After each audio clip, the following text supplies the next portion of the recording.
Lass uns 2 Schläge vor Takt 180 anfangen.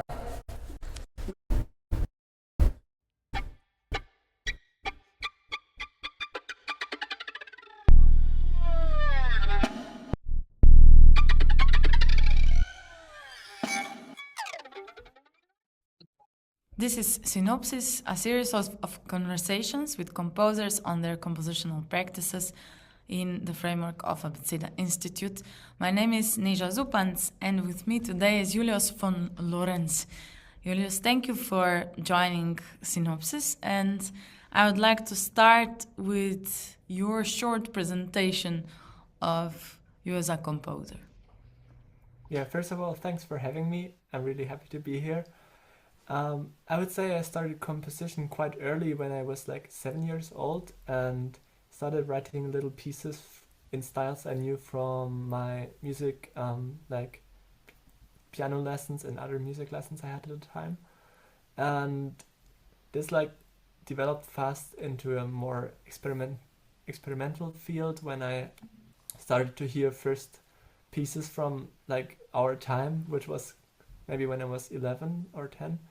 And then I got really interested in that field because I felt like that's the thing people do today. And then I started taking part in master classes for children. There are quite a few in Germany where I lived at the time or still live.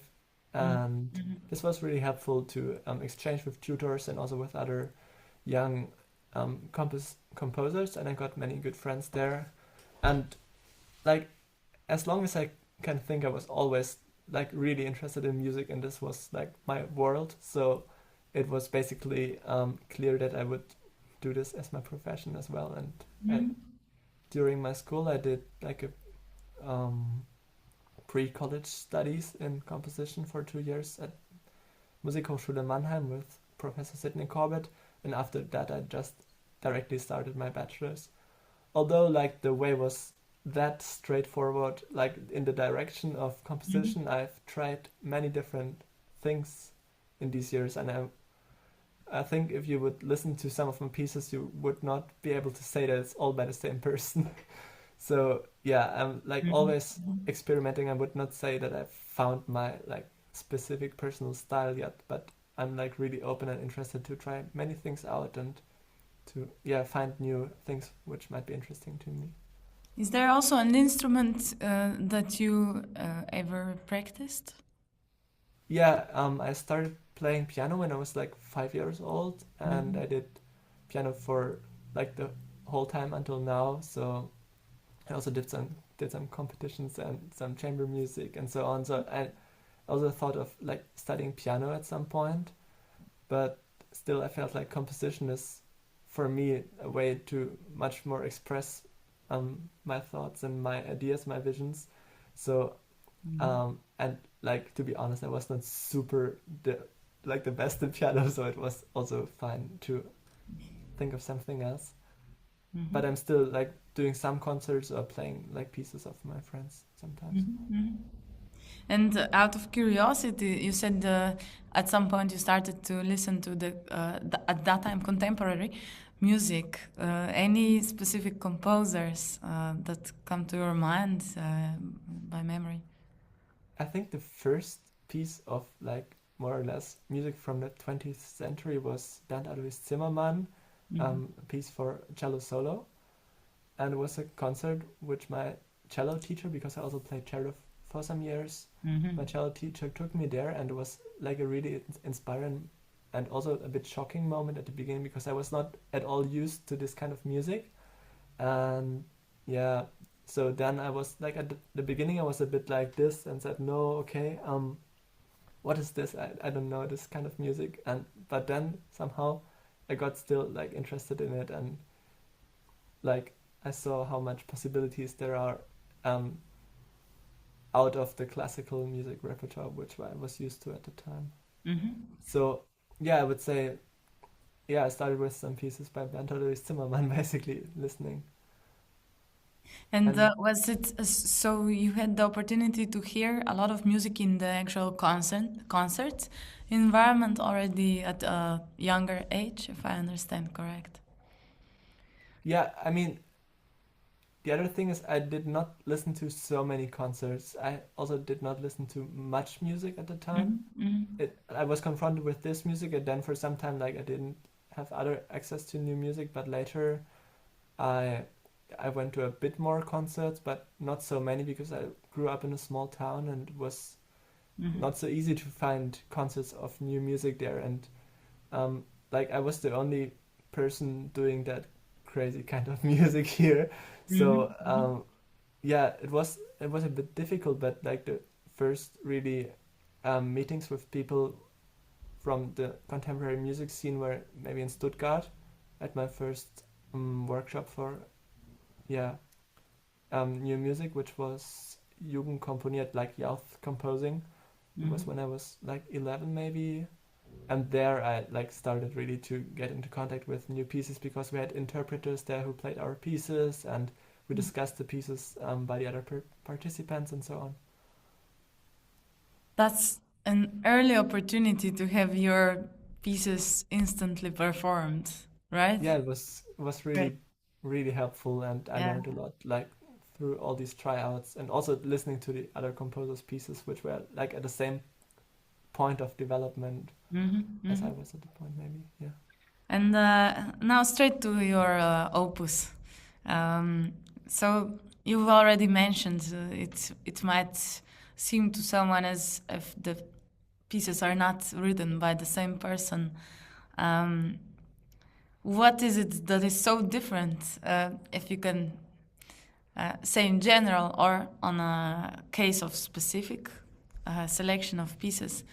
And as well as, is there a constant in your composition, something that you always have in mind or have as a priority or think of when you compose, however you would formalize that? Okay, I can try to answer that, but it might take some time. Of course, yeah. I think the first piece which I still like from my childhood or youth is a piece which I wrote when I was 14 for a masterclass in Annette Schlünz Center in Vienna. And it was a piece for 4 very different instruments. I think it was violin, saxophone, marimba, and piano or something. And my idea in this piece was to kind of bring the instruments together to form one sound body, which is kind of composed of the different parts of the instruments and all change their characteristics in some way in order to like blend well together. And yeah, I think the reason why I still like the piece is because this is one of the constants maybe in many of my pieces, but not in all of them, to have this kind of blending between instruments that like the frontiers between different instruments blur and you have no clear distinction between them, but they like become something new, something artificial, something like a meta instrument. And yeah, so I followed this path for some time, and I would not say that like I write one piece and the next piece is like the total opposite, but it's more like it's a development, and if you look closely at the pieces you can find like relations between all of them. So while I was interested in that, I slowly started to getting interested into microtonality.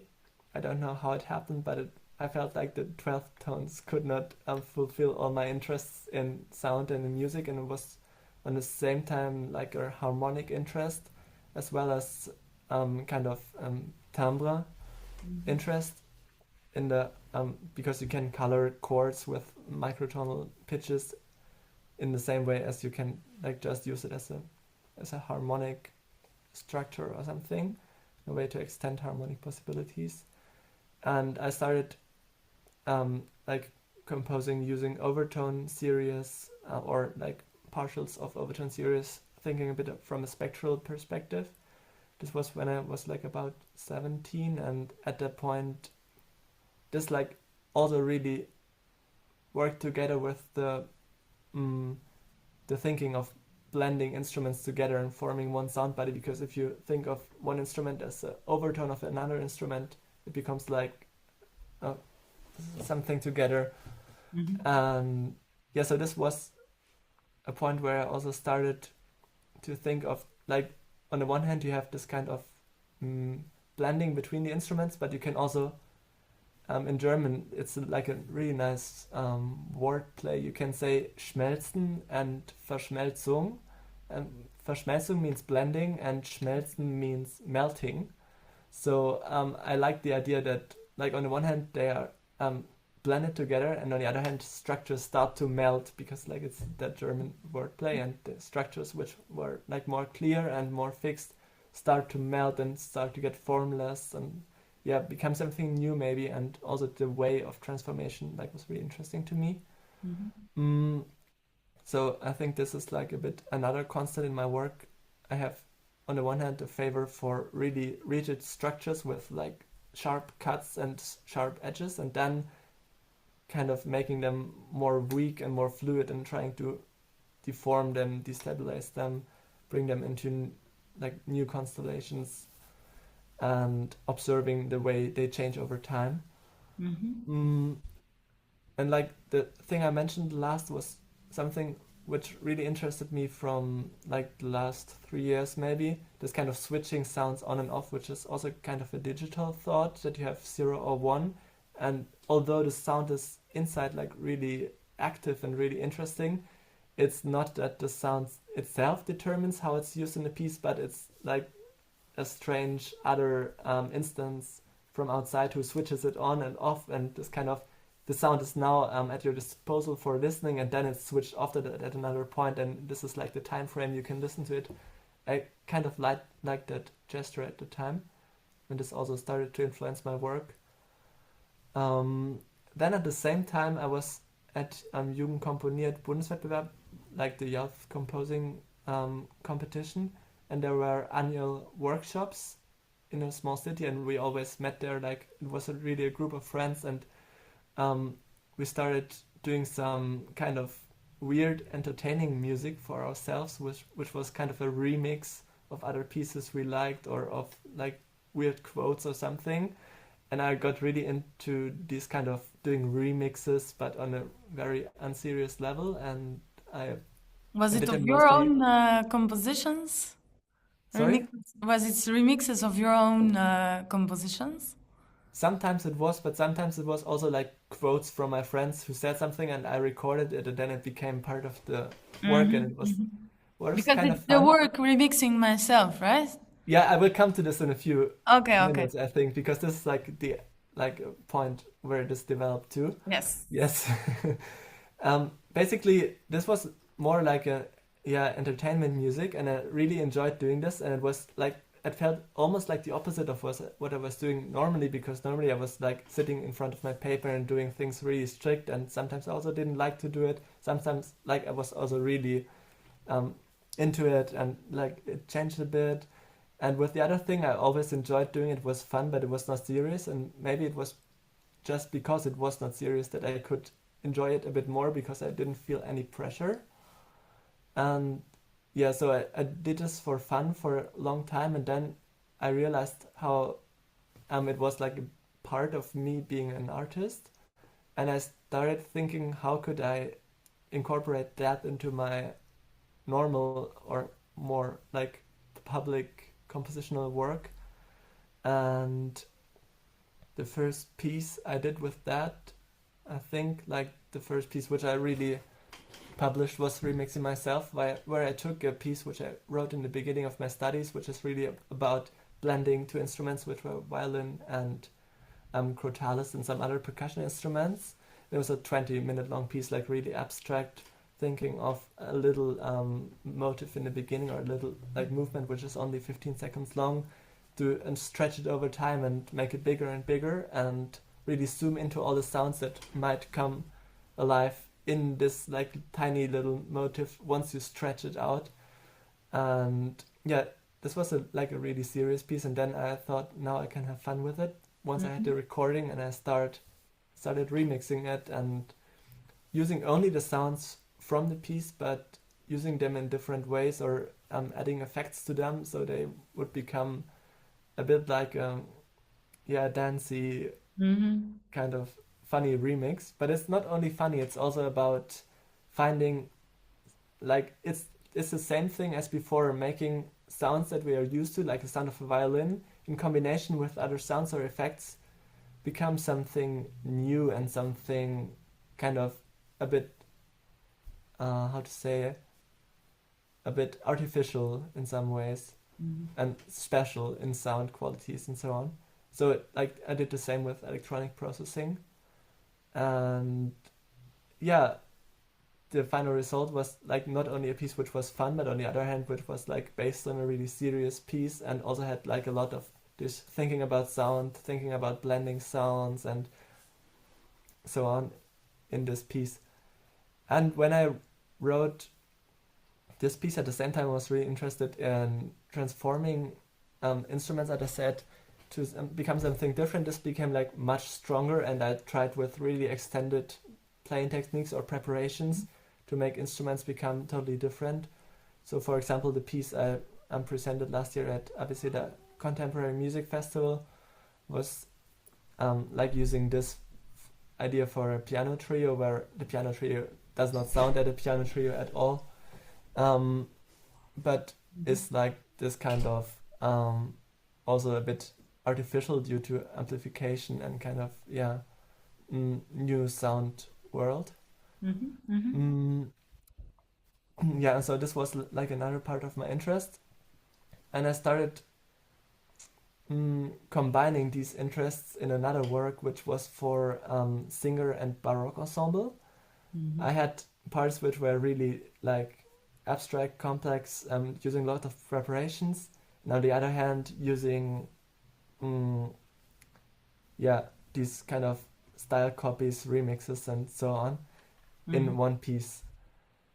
And I think like I could continue this way. At the moment I'm experimenting like a lot with different things. For example, I now had a piece for 6 video screens which were using Instagram reels on each of the screens, and it's a bit kind of the digital switching on and off which I mentioned earlier, that you go to one video and then at a random point which has nothing to do with the content of the video, you go to the next video, and it gives this kind of cuts. But like in the video itself, it's all sounds made by me again, like kind of the remix idea, some more weird, some more like imitation of sounds which I know from other like famous Instagram reels or stuff. So there's also like the influence of popular music became more strong in the last works, I would say.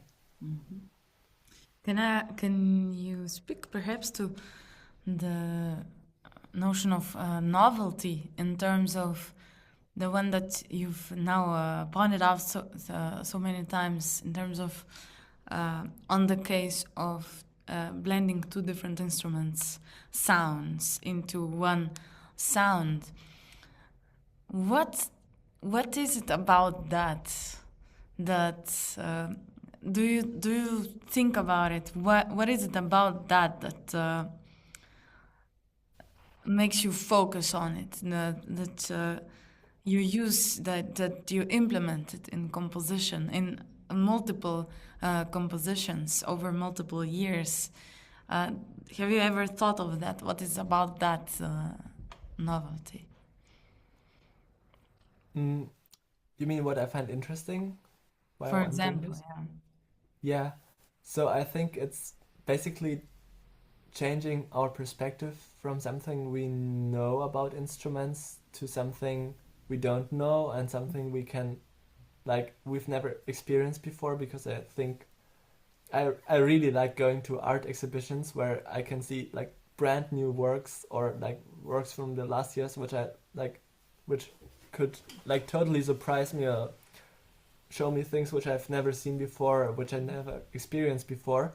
And I think I want to do a bit the same with the pieces, trying to make people think out of the box, out of their use, like the concert situation they're used to, or out of the kind of sounds they listen to normally, to something which could be like inspiring on the one hand, like sound-wise really interesting, because all these sounds have so much like inner life. They have this kind of aspects of granulation, of inner rhythms, of spectral aspects, like how the spectrum is built. Like some are really like soft, or some are really rich in spectrum, saturated and so on. So But like it's not only about the sounds themselves, but it's about the combination between different sounds. And yeah, so for example, if I have what example could I take from? I can take an example from the piece I presented at Abeceda. So we have all these sounds played with overpressure or with some kind of preparations with little blue tack on the string or something to make the get these really grainy and also like multiphonic sounds, and also playing on the gum between two strings, which kind of gives a really weird vibration response. And yeah, of course it doesn't sound like a cello, but it still has kind of the resonance of a cello or of a violin or piano, because it's the same body. It's kind of the tradition inside the body. It's the body resonates the same way, but at the same time it's new sounds in the old body, and it's like this combination also, which makes it interesting. And then we have like the sounds, like, because I wanted to say the example, we have the sounds with the grainy texture, like the overpressure or playing on with a stick between strings, combined with gyro or other things on the piano, like scratching a string with a fingernail or with a card, which has also this kind of rhythmical texture and structure, and they can go together. They can have like an actual rondo together with these rhythms, or a ritardando. It can go. You can have resonances, for example, with the pedal of the piano with different strings, artificial resonances by bowing a string slowly and getting this kind of artificial reverb. I think like a main interest is also this artificiality between, like, in these sounds, because all of them are not natural, but we have to change the instrument in some way we are used to playing it to make it new. And it's not an artificiality which is like wanted or like in a way how to say, like, pressed, but it's something that is created by being curious and trying things out, and it's like just enriching the possibilities we have, I would say. Did that answer the question? I mean, yes, you are the authority on this case, on your music, so your answers are a priori correct in that sense. And yes, you answered. Thank you. And apart from that, also timing, since you were now just mentioning rhythm, I was curious before when you mentioned the remixing myself. Is the timing in that composition, out of curiosity, is that all basically cutting and taping different recordings and different processings of recordings together, or is anything on a program? Because it's just fascinating, all the different rhythms and timings from that piece. Is that all basically you hand glued it together?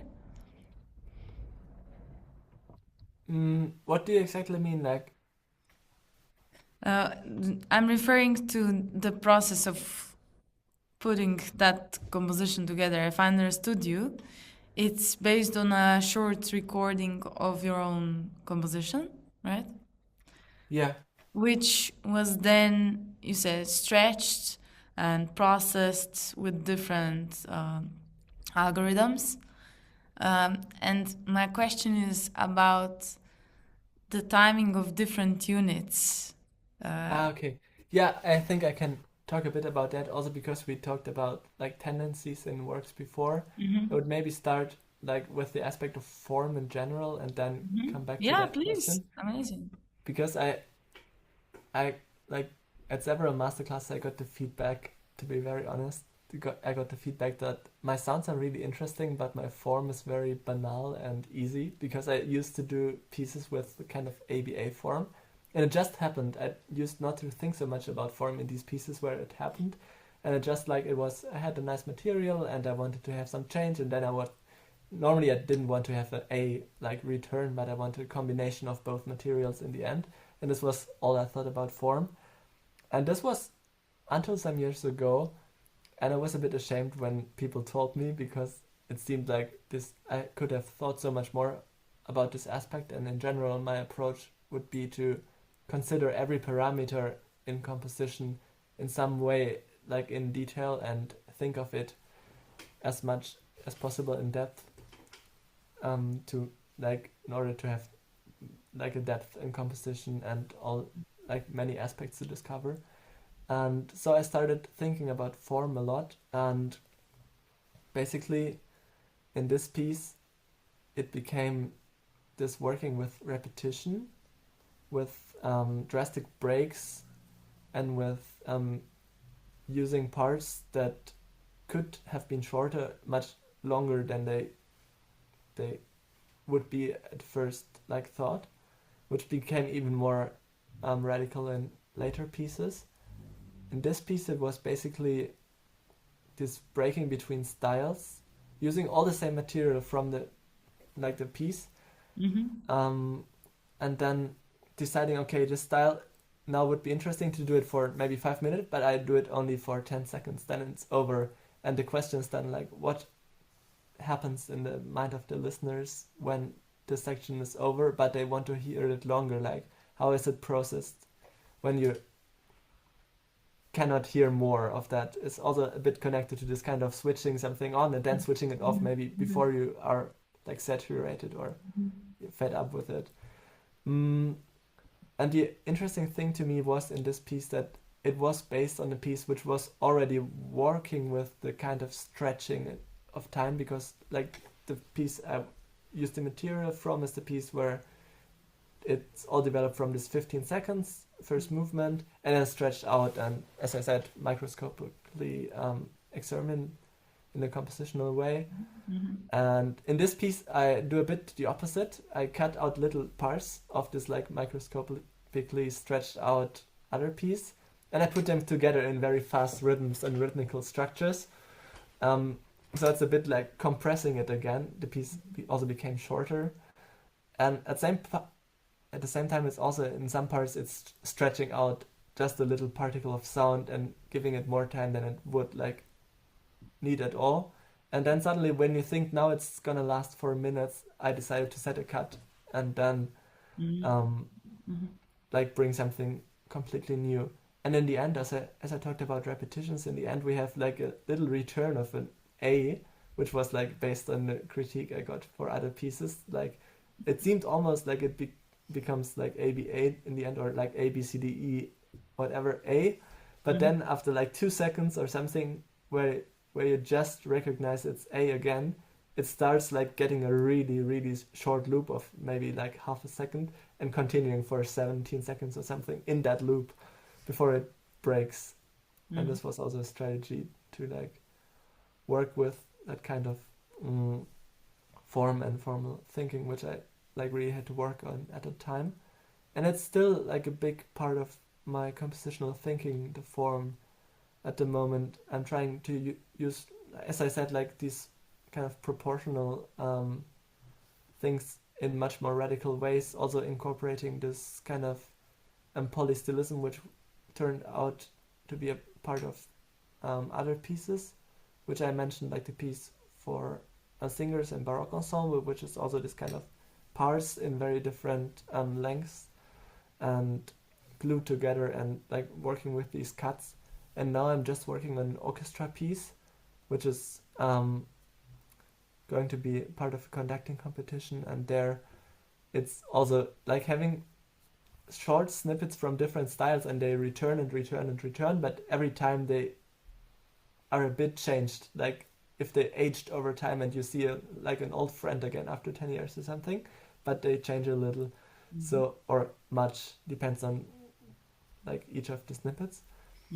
And yeah, this kind of non-linear thinking of form was really important for these pieces. I would also say not thinking one develops from another and maybe melts and then becomes something new or so, but it's cut and like arranged in a new order.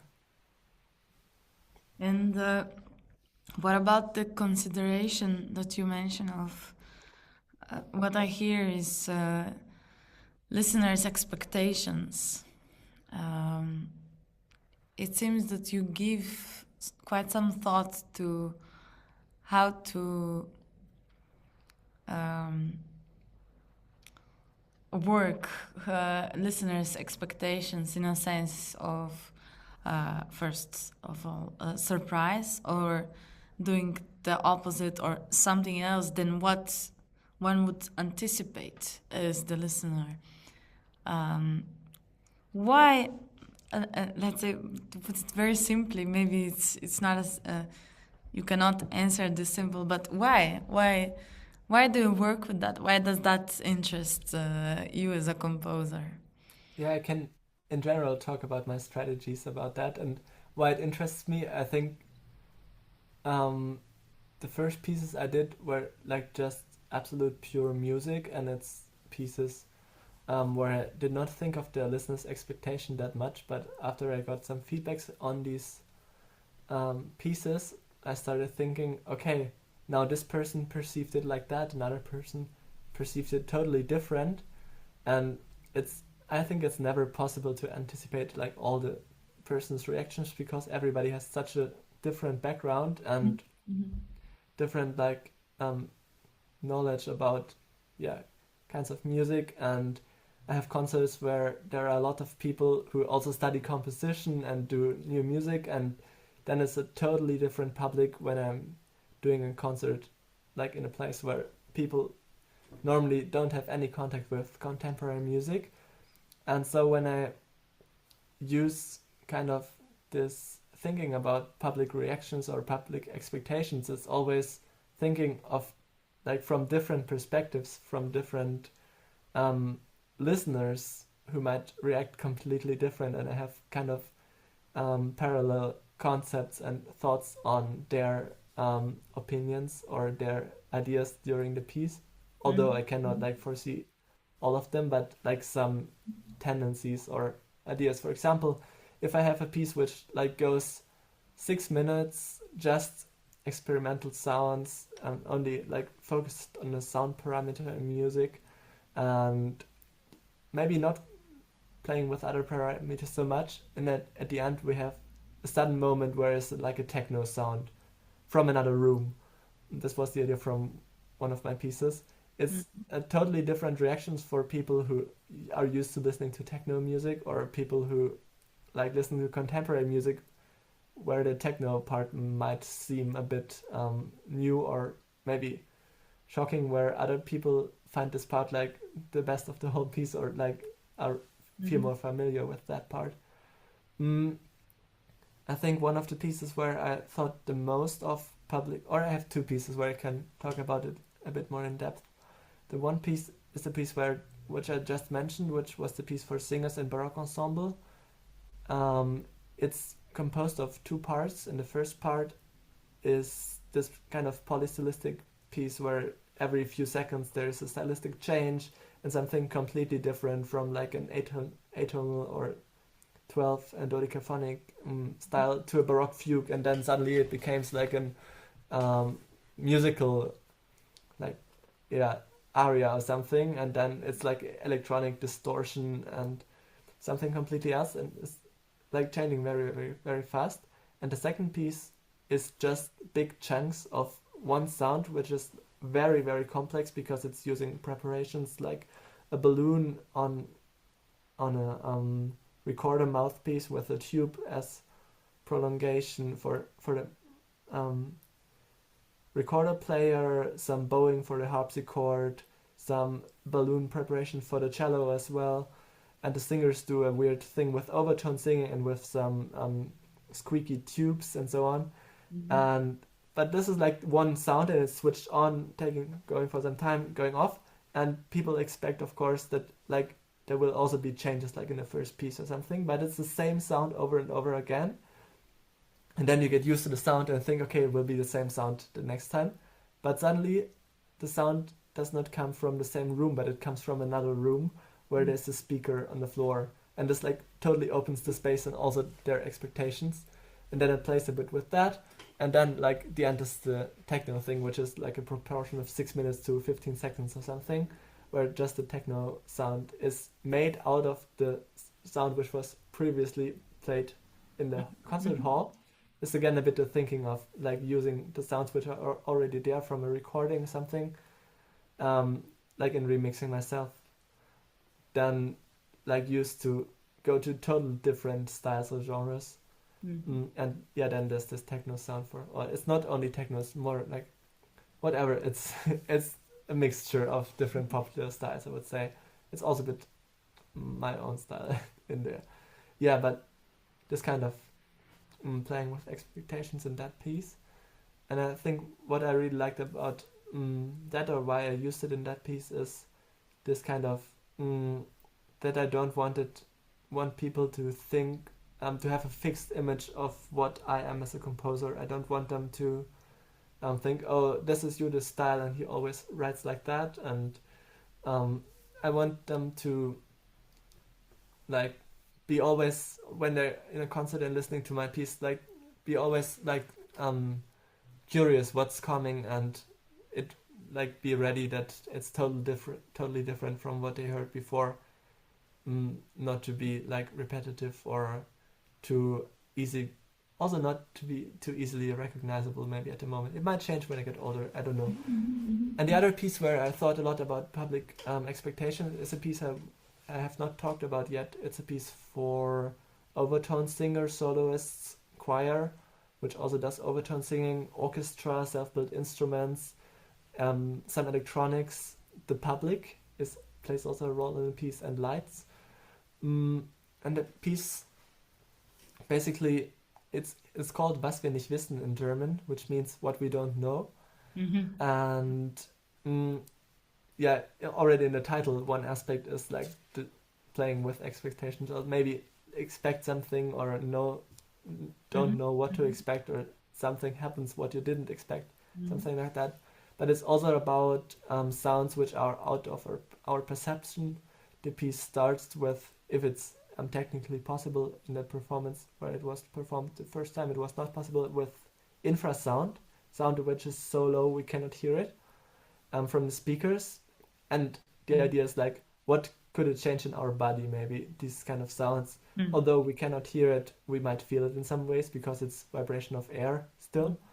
And there are some studies, but like it's a bit pseudo scientific, it's not really clear, but it's really interesting. Or not. Like which frequency makes you feel in which way, and yeah, there's some theories about that, but in reality we don't know really, like referring to the title again, what it does. And this is like connected with the vocal fry and the whole choir, with some overtone filtering and some chords. All the chords are made from impulse responses which were layered over and over to generate I can explain this later if that's interesting, to generate a microtonal kind of harmony. And yeah, then the piece just goes on from this very low sounds, it becomes like this kind of overtone structures, these harmonies. It's a piece using very like slow development, very long sounds. And in one moment of the piece, so the light always plays a bit of a role, going a bit darker, a bit brighter. And then like after, I would say like 4/5 of the piece or something, the choir slowly starts to go to the audience. So before it was all the normal concert situation, and like nothing other like else happened. There were all these sounds like blending again between the orchestra, the overtone singers, the choir, and etc. But then the choir starts to go around the audience and like forms one big kind of group with the audience.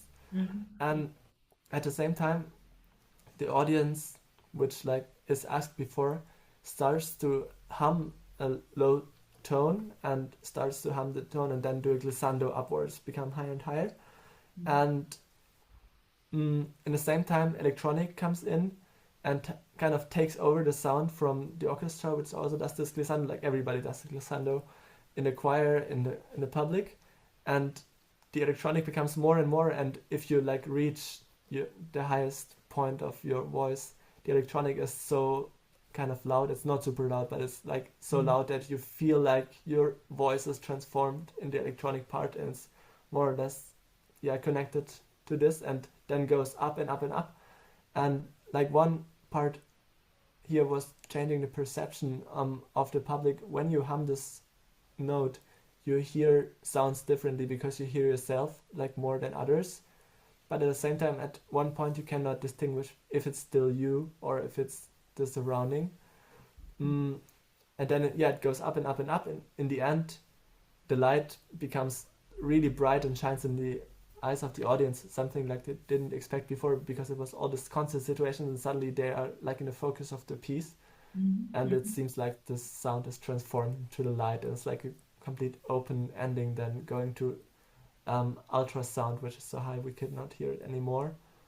So it's like opening up completely and also leaving it open where it could go, and it's over. Do you then ever get responses from people that were listening, from people from the audience about the experience? Mostly from people I know, so they are nice. This is No, but I mean, generally not so much negative feedback, although like when you talk to some people, they say they cannot like understand it so much, or it's all a bit new to them. And I think I have like thought my whole life about all that, and or like a big part of my life, and it's really part of my thinking, and I'm so much into it that I sometimes cannot really anticipate what people are thinking who are not in that world, although I try to. And then it seems still completely different to them than what I thought, and they might just feel a bit lost or don't know what's happening at the moment because they're not used to it at all. One person in this concert apparently said, my parents told me, if this is the future of music, I don't want to live anymore. But I mean, this was one of the negative things. It was an old man, so to say.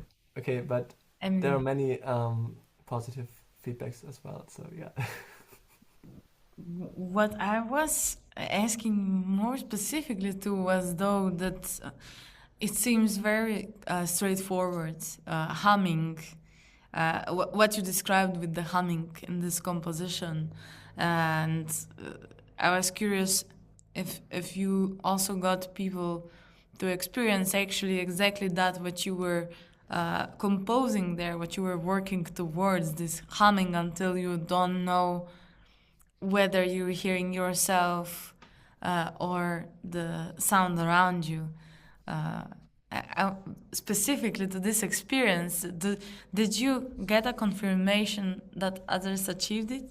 And it seems very straightforward, so I would think this is actually achievable. And second of all, what if anyone responded to you about that? What did they say? What did they really engage with that, and how did they experience it? Okay, yeah, that's a bit a different question. Sorry, I didn't understand it. No, sorry. No, I didn't get any response like they felt like they were transforming into sound. Of course, I told the choir before that this was the idea, and they were humming as well.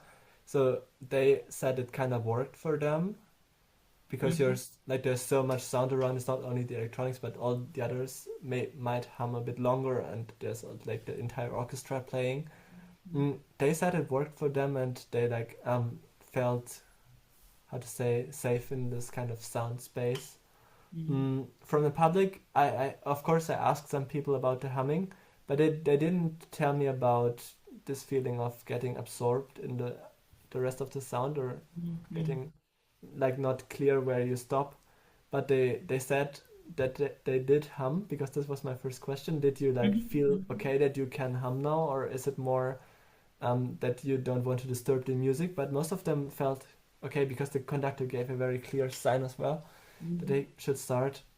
So I think at least that worked for them, and they also did the glissando.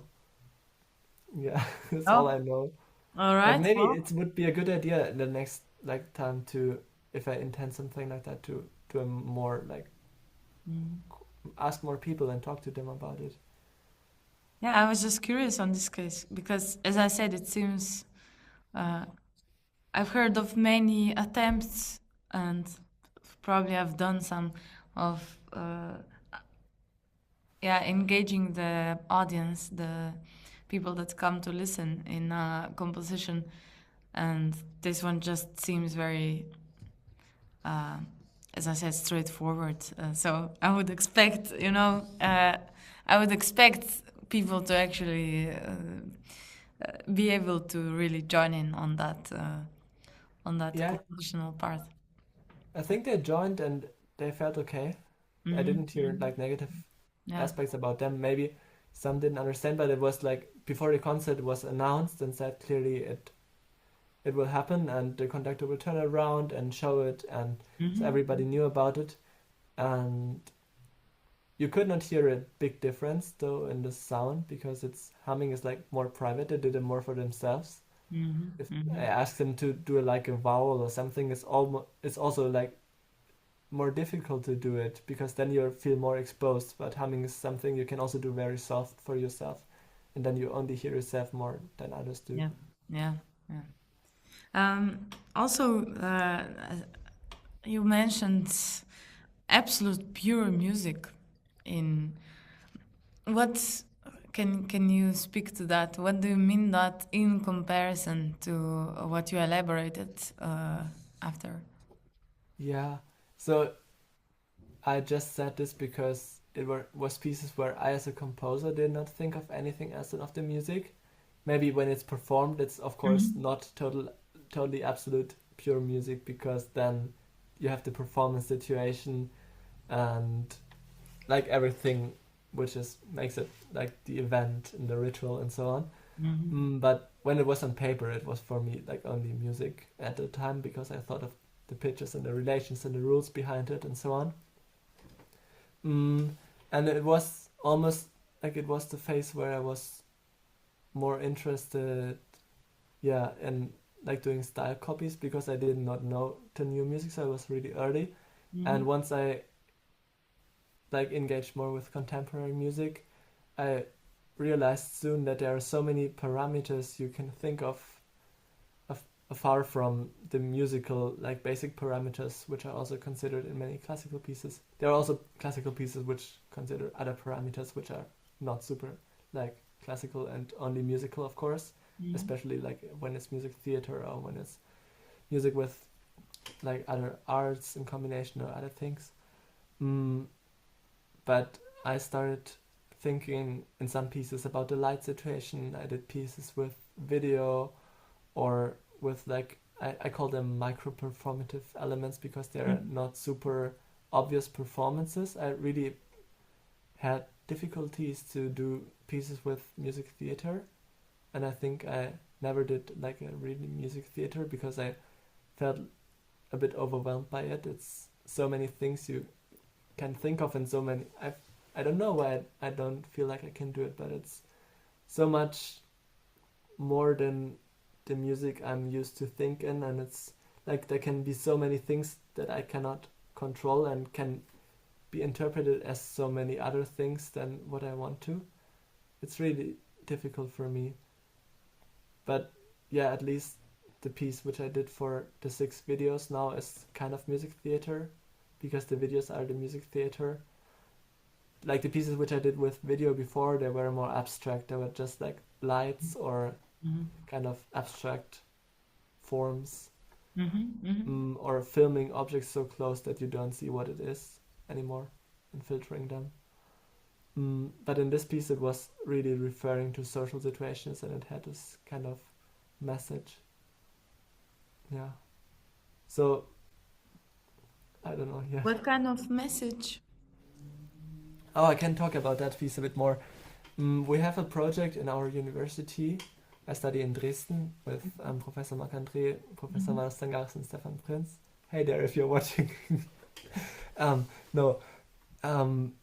It's we have this project which is called stamp operas that are really like tiny music theater pieces, which could be on like a stamp for postcards or something. So they have a limitation of duration for 5 minutes, and it's one project every year, and each student can do one piece there. And it was my first piece to do for this project, and I decided to break the format a bit because, of course, my piece was limited to 5 minutes, but everything else was not limited, so I used a lot of technique. Like, I have 6 video screens around the audience, which we finally solved with 2 projectors from afar projecting on the walls around the audience. And then there are 6 smartphones, and on each smartphone there are lots of videos, and the original idea was to have all these videos, like on Instagram, you can play it as an instrument by swiping up and down, going from one to the next video. And then the performance would have a score and a click track and can swipe the videos according to the rhythms in the score.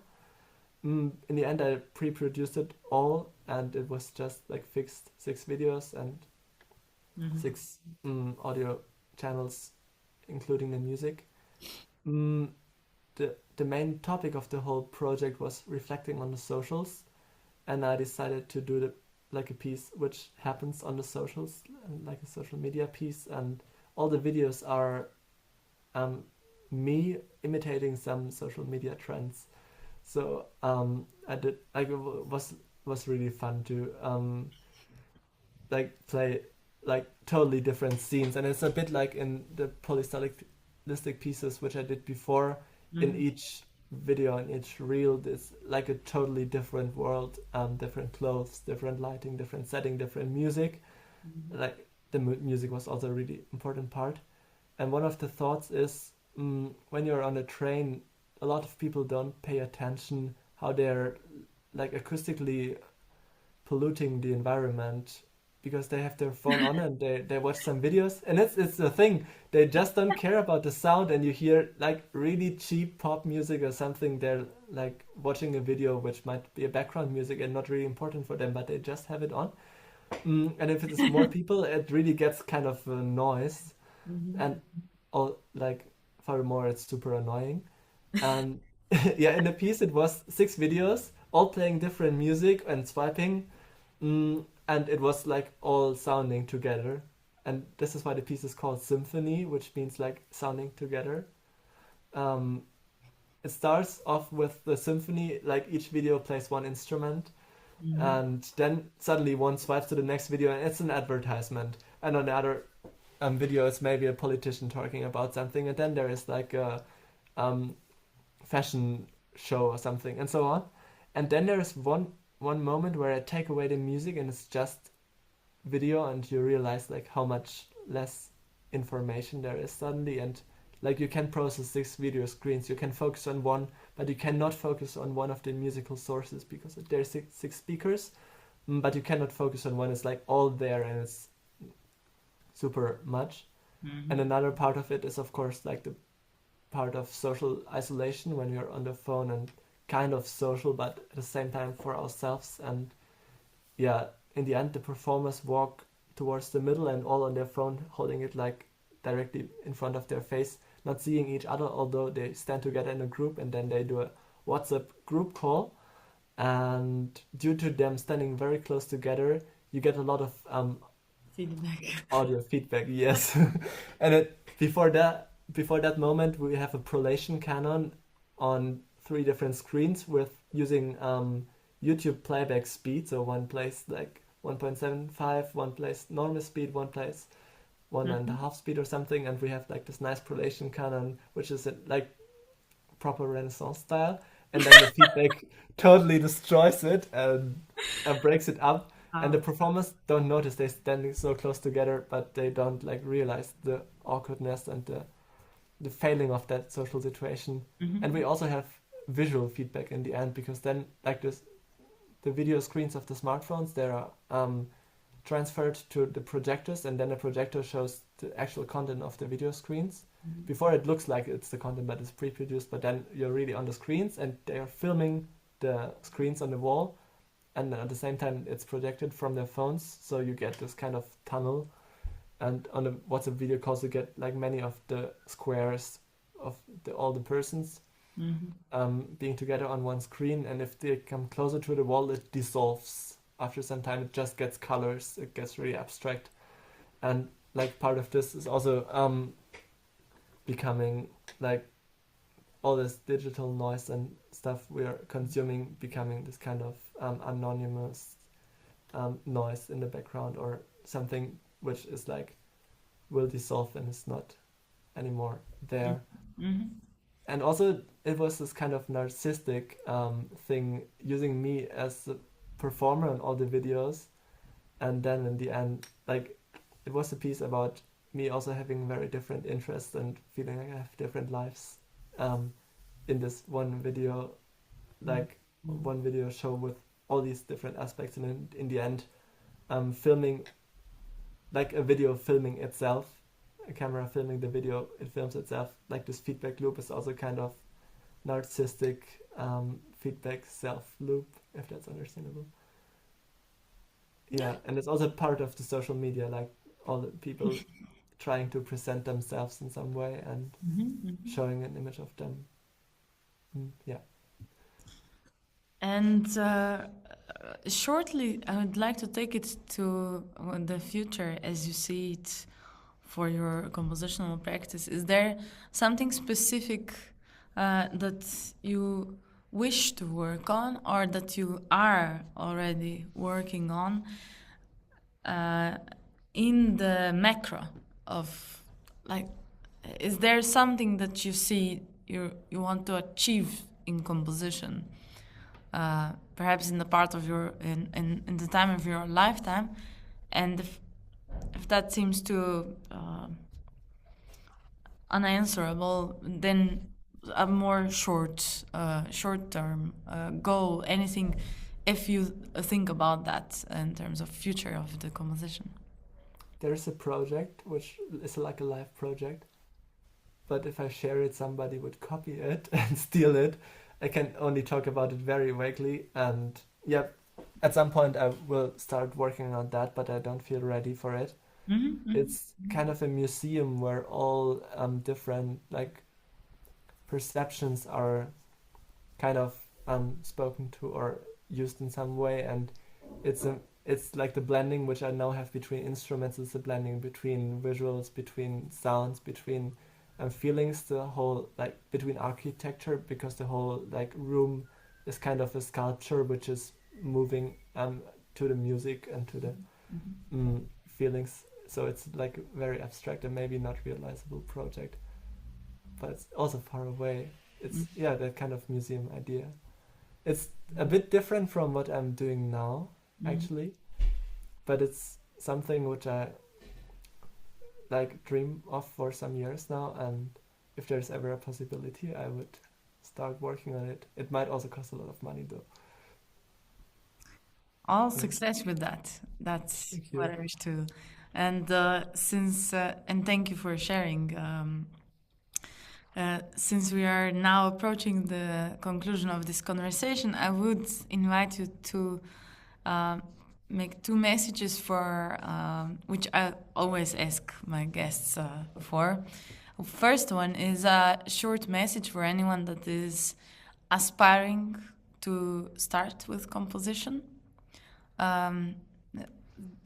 Of course, regarding no matter where you think you are at in your composition path, a message for those, and another message for anyone that will, after this hearing to this conversation, go and listen to your music performances.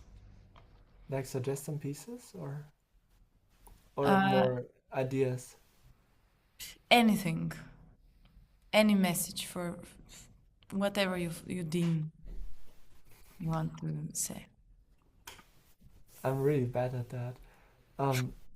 But no bad for shattering. Okay. As a message to people who want to start with composition, I think if you really want to do it, then you should do it with your whole heart and use as much time as you want, but also it needs a lot of time, so be ready for it and like be free. Don't think too much, because I did. Don't think too much what other people would think in the beginning, but do your thing. Be open to learn from others, of course.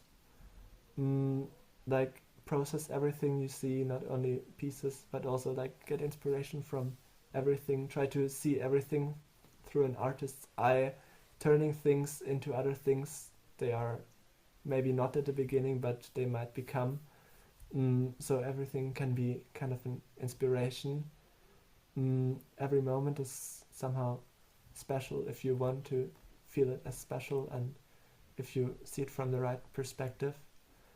Composition is sometimes really hard because you always work on your desk, and just in the end you have the social event where you meet people and perform, like get a piece performed or rehearsed. But before, it's a really long and also sometimes exhausting process. To be honest, I always, when I'm starting a work, because I'm always trying something new or trying new things which I think could fail, and things which I would not have done before, I have always the point where I start doubting about everything, not only about composition, but like all the decisions I took to go where I am now, and if I want to continue. And if you're in such a situation, think that it's like because of your artistical process, and it will change when you go on, and you will be more than happy if you found your way through it. Yeah, maybe so far so good. And for people who listen to the pieces, have fun, and yeah, I'm happy to hear your opinions, so feel free to write to me and let's start a conversation about it. I think I said a lot of things now in the meeting, like in which direction you could listen to it, but you can also find your total own way, because that's even more interesting to me than if you let me know. Yeah, and feel free to remix any part, make your own remixes of my remixes or of other pieces, and share them with the world if you want. Would be really cool. Yeah, so looking forward. Wonderful. Julius von Lorentz, thank you for sharing. Yeah, thanks for having me. It was super fun. Thank you.